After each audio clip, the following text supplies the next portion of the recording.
In today's news, active positive COVID-19 cases rises to an all-time high in the BVI with 480 cases and climbing. Essential services begin to close as the BVI COVID-19 cases surge. 11 p.m. to 5 a.m. nighttime curfew from today, with bars, nightclubs, gyms and salons among the businesses ordered to close. As well as all summer programs postponed due to the rising BVI COVID cases. And select frontline government workers to be tested bi-weekly for COVID-19 and inbound travelers to take rapid antigen test. Just Van Dyke residents receive a promised ATM despite it not being fully functional. They are quite pleased. All this and so much more when 284 News returns. The win is about these people. It's always a pleasure coming to you live and direct from the What's poppin', what's really good? Davis has won it for the Lakers.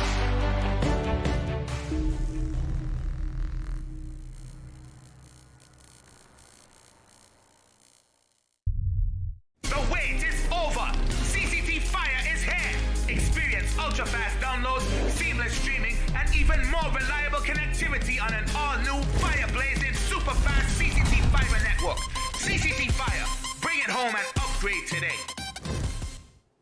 Welcome back, everyone. It's Tuesday, July 6, 2021. I'm Kamal Haynes. And I'm Ron Grant. We're coming to you live and direct from Tortola in the beautiful British Virgin Islands. From Tortola, Virgin Gorda, Anegada, and Just Van Dyke, we've got you covered. Wishing you a terrific Tuesday. Before we get into our newscast today, just touching on some items. Of course, the Honorable Mark Vanterpool explains the hiring of a CSC and selecting cruise pair developer during the COI hearings. Another case at a local preschool, that's COVID-19 case, and all staff and students have been quarantined. Now, residents of the Virgin Islands observe Virgin Islands Day holiday yesterday, June 5th, which is formerly known as a Territory Day, and all summer programs postponed due to the rise in BVI COVID-19 cases. Officials at the Ministry of Health and Social Development are calling for the postponement of all summer camps and programs until further notice. This call of action is due to an increase in the positive cases of COVID-19 within the territory of the Virgin Islands. Of course, today, Kamal, residents all across the territory,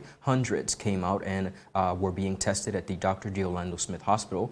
Viewers, you can see the footage on the screen right now where many persons lined up, not particularly adhering to the social distancing protocols, but wearing their masks. The numbers are expected to rise across the territory, but we see which is calling for a lot of persons to come and get tested, and we're thankful that so far it seems like residents are coming out in numbers. Now to news from the Minister of Health. Active positive COVID-19 cases have risen to an all-time high in the British Virgin Islands from 13 just last week to now 480 cases up until press time. But these alarming numbers were revealed by the Minister for Health, Carvin Malone, during a press conference late last night, yesterday. Listen in.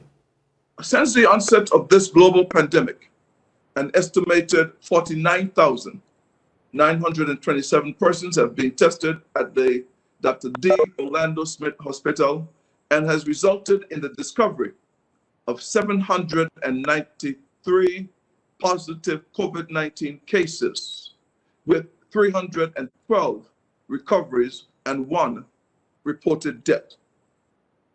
As of today, July 5th, I am sadly reporting that there exists 480 reported active cases of COVID-19 in the British Virgin Islands. This total includes a number of persons at some of our resident and treatment facilities. At best, this situation is troubling, and all measures must and will be taken to arrest and stop this upsurge. The health minister said that his government invested millions of dollars in money to have the territory prepared for worst-case scenarios similar to this present situation. We are in this together, but you must do your part. Your government have constructed physical facilities, purchased ventilators, purchased lab equipment, trained medical staff, recruited specialists from Cuba, upgraded or lodged, established safety protocols, engaged social distancing personnel, and provided free vaccines compliments of the United Kingdom government. The investments made in this territory is for a time such as this. Minister Malone also updated the public on the latest vaccination statistics, stating that nearly 14,000 persons have already received their first dose of the COVID-19 vaccine. Listen in. To date, 13,761 persons have received their first doses, while 9,517 have received their second doses. An analysis of these totals show that on Tortola, 11,413 first doses and 8,146 second doses have been administered. On Virgin Gorda, 2,094 first doses and 1,210 second doses were administered. On Jocelyn Dyke, 107 first doses and 66 second doses were administered. And on Anegada, 146 first doses and 95 second doses were administered to date. Governor Rankin has advised Cabinet that given the continuing upsurge throughout the territory, his office has made an appeal to the United Kingdom government for the supply of additional vaccines. He has further reported that the current UK stock of vaccines will expire on August 31st, 2021, and therefore it is preferred that any new supply to the BVI will be secured from new deliveries to the United Kingdom, which would expire at a later time. Well, you heard it, viewers. As the minister stated, the present stock of COVID-19 vaccines in the territory is set to expire on July 31st. And in light of the rising cases, Governor John Rankin has made an appeal to the United Kingdom government for the supply of additional vaccines. Now, Ron, we see here in the territory where cases now have skyrocketed. Yes, indeed. And what's interesting, Kamal, when I look at this story is prior to the receipt of the recipients of the vaccines having come to the territory of the Virgin Islands, we had residents, media professionals really calling and wondering when the shipments of vaccines would have arrived. We saw the vaccines come. We also saw residents not taking the vaccines. Now, the numbers do indicate that less than half of the population has been vaccinated, at least with the first dose. And we see here where the governor is now saying that he's going to be reaching out to the UK for additional vaccines. However, many of them have already expired. So we wonder perhaps the thought process. Of course, you want them to be available, but why waste the vaccines if residents are not taking them? That's the big question. But as you can see as well, in light of the increase in cases, more persons are willing now to take the vaccine, as it's finally hitting home with a lot of families in the territory. Correct, because we're reactive and not proactive. But anyway, moving on, a number of essential businesses across the territory of the Virgin Islands have begun closing due to the present spike being experienced in the British Virgin Islands. Now, of course, this is a domino effect in a July 5th announcement by health officials, which we just touched on. The present active number of COVID-19 cases stands at 480, with the number expected to rise. Now, prior to the announcement, viewers, many essential services already began closing due to the possible exposure of employees. Now, First Caribbean International Bank issued a notice to customers announcing the temporary closure of the bank until further notice. The notice read, and I quote, "To our clients in the BVI, please note that our Roadtown branch is closed until further notice. You may access your accounts at any CIBC First Caribbean instant teller, or via our online and mobile banking services. We apologize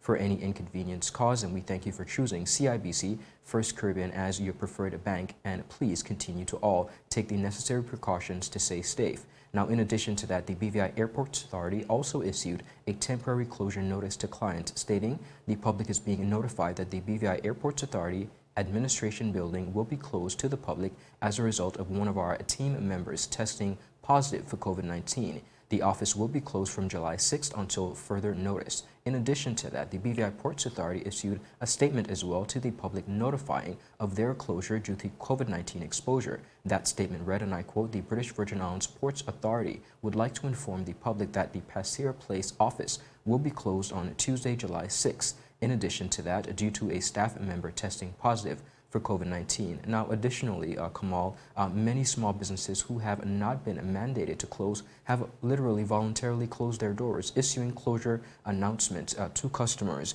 We see essentially where, as you mentioned, residents are becoming on high alert, they're concerned, and this is propelling many persons, small businesses, to close their doors despite not having been mandated to do so. So it's a very interesting turn of events. Indeed, and as recent as a couple minutes ago, we see another business basically posting that their establishment, a senior person within their establishment would have tested positive for the virus. Yes. And basically advocating for more persons to become vaccinated as well. Indeed. While still ahead, the BVI government reinstates a nighttime curfew and orders the closure of nightclubs, bars and gyms. All this and so much more after a word from our sponsors. Is business slow? Cash flow down? Hosting an upcoming event? We can help. Advertise with 284 Media and take your business or event to the next level by enhancing your present marketing and messaging strategies. Allow our team of experts to create a personalized ad that sets your business apart from all the rest. This could be your business or event. So, what are you waiting for? Contact our marketing team at 284media@cctbvi.com. Advertising with us works. Oh, welcome back, viewers. Well, the British Virgin Islands will be reinstating a nighttime curfew from today, July 6th, for the next 14 days, as bars, gyms, and nightclubs face closure following the surge of positive COVID-19 cases in the territory. Well, these were among some of the latest decisions made by Cabinet to help the territory battle the recent spike in cases, which up until press time had risen to 480 active cases. Well, Minister for Health Carvin Malone said that effective today, an 11 p.m. to 5 a.m. curfew will commence for the next 2 weeks. He also revealed that a number of establishments will have to face closure as part of the government's decisions to reduce the spread of the virus in the territory. Decided that hairdressers, barbers, gyms, bars, clubs, and entertainment establishments be closed, and that restaurants for in-house dining be limited to one person per 36 square feet to a maximum occupancy of 25 persons, all inclusive of staff and patrons, with effect from Tuesday, 6th July 2021, for a period of 14 days in the first instance. Well, the Health Minister also said that restrictions have now been placed on the maximum capacity allowed for all businesses in the territory, including ferry operators. Listen in. Decided that, except with the approval of the Minister of Health and Social Development, all businesses and workplaces be required to restrict numbers to a limit of up to 65 persons at a time per location, subject to adequate social distancing protocols being maintained in accordance with guidance from the Chief Environmental Health Officer, with effect from Tuesday, 6th July 2021, for a period of 14 days in the first instance. Decided that social gatherings, including faith-based organizations, weddings and funerals, should be limited to 25 persons at a time for a period of 14 days effective 6th July 2021 and subject to a review by the Cabinet after 7 days, and noted that in terms of the public health control and suppression order be amended accordingly. Decided that except with the approval of the Minister of Health and Social Development, all ferries be required to restrict numbers to a limit of up to 65 persons at a time, subject to adequate social distancing protocols being maintained in accordance with guidance from the Chief Environmental Health Officer, with effect from Tuesday, 6th July 2021, for a period of 14 days in the first instance. Well, as we can see here, Ron, a number of new protocols to be adhered to by businesses across the territory.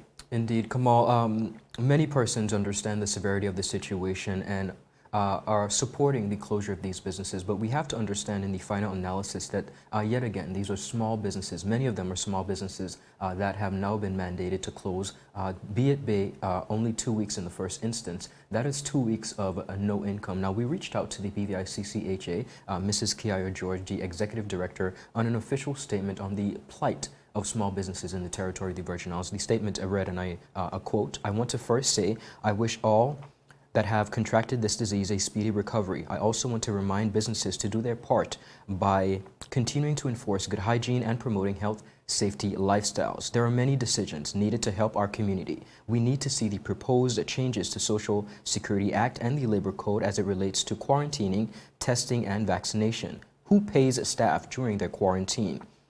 Can businesses force vaccination on their employees? Now that we know vaccinated people are quarantining as well, what's next? How can businesses really support their staff and their businesses? We are in a vicious cycle," she said. "The Chamber will be sending out a survey to get members and future members' input so we can formulate our plan on behalf of the businesses we support." Now, viewers, as you may know, the BVI CCHA has been the constant force and representation of the BVI business community for some 50 years, and we're happy to see them come all weighing in on this issue. But again, we've heard it many times before, a balance between lives and livelihood, but this is another attack, again, on the small business community. Continuing on, viewers, residents of Jos Van Dyke, BVI, have seen the installation of a promised ATM machine, the first on the sister island to date. Now, Premier and Leader of Government Business and Minister of Finance, the Honorable Andrew Foy, in a recent Facebook post said, and I quote, "Jos Van Dyke gets an ATM. Promise made, promise kept, promise delivered. Kudos to the National Bank of the Virgin Islands for providing a banking facility on Jos Van Dyke for the first ever with assistance from your government. This was long needed. To God alone be the glory." It is unclear, viewers, how soon the ATM machine, which is installed on the premises of the Albert H. Shinnery Administration Building, when it will be in full operation, but the ATM machine was promised to residents on the sister island of Jos Van Dyke at a community meeting held by legislators in October of 2020, where residents truly expressed dissatisfaction with the lack of banking services on the island. Kamal, I know the residents of Jos Van Dyke are truly happy to see this step in the right direction. Many of them have complained for years about having to commute to Tortola just to get cash. So I think this is a well-needed initiative, and I do hope to see it up and running in the near future. Now, viewers, up next, select frontline government workers are to be tested bi-weekly for COVID-19, and inbound travelers to take a rapid antigen test on arrival. We have all the details and so much more after a word from our sponsors. So you're saying I can ask this cat any question? The cat is connected to the computer. You just type in the question, it will read his mind. There the answer comes.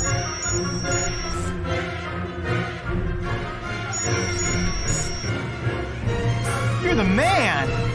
I've been looking for this for weeks.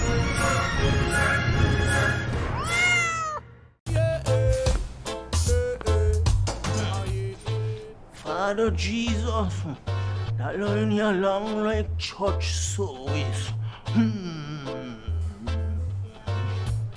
Alright, you enjoy the rest of the day. Next customer line, please. Wait, hold on a second. Yes, Sonny boy, come, yes, Good son. morning. Good morning, Sonny boy. Over there. You must have cut fun topic. It's okay, I'll take care of it. What? No man to take care of me. How may I assist you?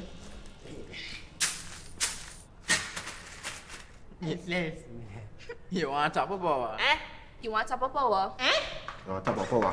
Join the prepaid party with CCT and enjoy more affordable data plans, more top-up promotions, more savings with hero bundles, and more value for your money each and every Tuesday with Top Up Turn Up Tuesday. Visit a CCT store today or anywhere CCT Top Up is sold and top up your phone. 5, 10, 15, 20, 25, 30. You want top of power? Well, welcome back, viewers. Well, select frontline government workers will now be tested bi-weekly for the COVID-19 virus, while inbound vaccinated travelers will be subject to a rapid antigen test upon entry into the BVI. But these latest announcements follow the recent surge in COVID-19 cases in the BVI as mentioned previously, and listen in as the minister explains these new protocols. Decided to test for COVID-19 at least once per fortnight, as advised by the Chief Medical Officer, the employees of the following organizations: police, customs, immigration, prison, sea and airport authorities, and residential facilities as outlined in item C, and other high vulnerable settings during high instances of the disease in the territory, subject again to any advice that may be given. Decided that in addition to existing measures, all vaccinated persons be subject to a rapid test upon arrival effective 12 July 2021 at a fee of $20. I'll probably repeat that one. Decided that in addition to existing measures, all vaccinated persons be subject to a rapid test upon arrival effective 12 July 2021 at a fee of $50. Malone also said that Cabinet decided to cease visits to both the prison and elderly facilities in the territory as part of the government's safety measures. Listen in. Cabinet convened an emergency meeting to consider measures to be taken to address this upsurge. In this regard, Cabinet advised that persons visit to and from Her Majesty's prison in Boston-Gut are restricted mandatorily effective 6 July 2021 for a period of 14 days in the first instance, with the exception of emergency situations determined by the facility to necessitate a visit, subject to the contrary advice that we may have. Cabinet have advised that all facilities that serve as residential establishments, namely the Adina Donovan Home for the Elderly, the Virgin Gorda Elderly Home and the Rainbow Children Home, Safe Haven Transitional Center, and private residential facilities, that they prohibit visits in and visits out, effective 6 July 2021, for a period of 14 days in the first instance, with the exception of emergency situations determined by the facility to necessitate a visit. Minister Malone further revealed that all schools will immediately cease in-person activities, but said there will be exemptions to allow for examinations. Decided that all private and public schools, including preschools, child care centers, summer programs, and extracurricular activities are mandated to cease in-person activities with effect from Tuesday, 6 July 2021 for 14 days in the first instance, and subject to a review by the Cabinet after 7 days, provided that all external and regional examinations may continue to be administered at public and private schools with the approval of the Ministry of Education in consultation with the Chief Environmental Health Officer and the Chief Medical Officer. Well, there you have it, Minister Malone stating that despite the fact that schools will close, there still will be, exemptions made to allow students to, do their examinations with CSC coming up and CAPE coming up. That will be very, very critical for those students. Of course. They've studied and worked hard, so I think they should deserve an opportunity to take their exams. Viewers, we're going to take a quick commercial break, but up next we have McMaster. Unfortunately, he misses out on a podium finish after falling at a recent Diamond League event. We have all the details and so much more. We'll be right back. Brilliant Hands and Minds tutoring services, one-on-one tutorials in math and English, intense homework assistance, academic enrichment, school projects, effective communication and public speaking development, sign language for adults and children on Saturdays only. Registered with the Virgin Islands High School Certificate Program, Brilliant Hands and Minds can help you too. Offering intense curriculum-based training to help you or your loved ones get their high school diploma. It's time to make your family's education a #1 priority. Hurry, space is limited. Brilliant Hands and Minds Learning Center. We are the trained education professionals.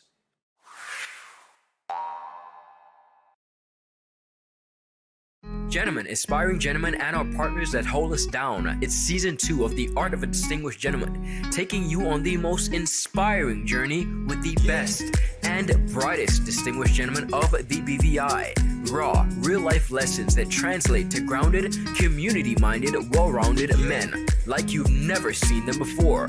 Governor Augustus J.U. Jaspert, Jovan Klein, Neil Klein, and so much more. Turning modern-day men into 21st century distinguished gentlemen with yours truly, Ron Grant, a 284 Media production. Viewers, welcome back. Thanks for sticking with us. Now, continuing on, former 2-time Diamond League champion Kyron McMaster registered a DNF after suffering a fall in his 400-meter hurdles race in the Diamond League in Stockton over the weekend. McMaster seemed poised to win in the early stages of the race. However, after clipping the 8th hurdle and falling at the 10th, his chance of winning was no longer an option. Now, Alison dos Santos of Brazil was the winner with a personal best time of 47.34 seconds. Take a look at the race. So we had a special race in Oslo 3 days ago, world record from Warholm, 46.70. He's not here, but this is still a very strong field. McMaster in 1, Hapio 2, Latin 3, Copello 4, Maggie 5, McMaster in 6, Dos Santos in 7. Watch him, he was second in Oslo. Moet in lane 8.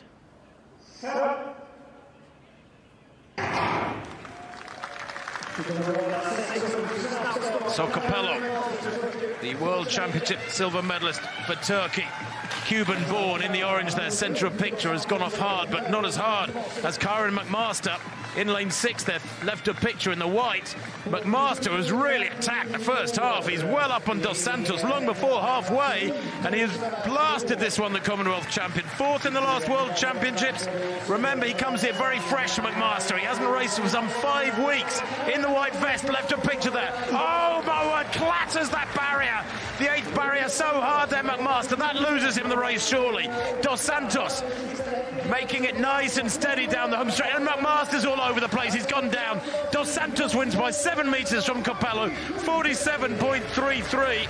And that is another personal best for the Brazilian, if it's confirmed. He ran 47.38 for a fabulous second behind that world record of Warholm in Oslo. And here, despite the disastrous race of Kyron McMaster, who just went off, I think, too fast for the first half and was fatiguing round the top bend, despite that, Dos Santos stayed clear of him.